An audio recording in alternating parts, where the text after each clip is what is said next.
தோஷம் இருந்தா முருகபெருமான வழிபட்டாலே போதும், நவகிரக தோஷம் எல்லாம் நீங்கும் அப்படின்னு சொல்லுவாங்க. அததான் அருணகிரிநாதர் கந்தர் அலங்காரத்துல அழகா சொல்லியிருப்பாரு.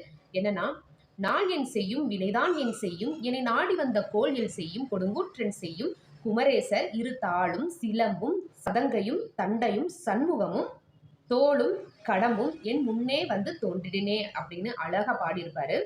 முருகபெருமான சுத்தியே நவகிரகங்கள் அவங்களோட மனைவியோட இருக்கக்கூடிய அற்புதமான கோவில் எங்க இருக்குன்னு உங்களுக்கு தெரியுமா? அதுதான் சேலம் ஒடையாம்பட்டியில இருக்கக்கூடிய கந்தாசிரமம். அந்த கோவில்ல இயற்கை எழில் கொஞ்சம் அழகோட முருகபெருமான் தன் தாய் பார்வதியோட இருக்காரு. முருகன் மட்டும் அந்த கோவில்ல இல்லைங்க, அவங்க கூட நிறைய குருமார்களோட சந்நிதியும், குருமார்கள் அவங்களோட தாய் தந்தையர்களோட இருக்கக்கூடிய சந்நிதியும், பஞ்சமுக ஆஞ்சநேயர், பஞ்சமுக கணபதி, தத்தாத்திரேயர் அப்படின்னு சொல்லிட்டு நிறைய சுவாமிகளோட சன்னிதானமும் அங்க இருக்கு. கண்டிப்பா அங்க சேலம் போனீங்க அப்படின்னா கண்டிப்பா அந்த கோவில்ல போயிட்டு முருகனை தரிசனம் பண்ணிட்டு அங்க இருக்கக்கூடிய நவ கிரகங்களையும் நீங்க வழிபட்டுட்டு வாங்க. உங்களோட நவகிரக தோஷங்கள் எதுவும் இருந்தாலும் அது சரியாகும் அப்படின்றது நிதர்சனமான உண்மை.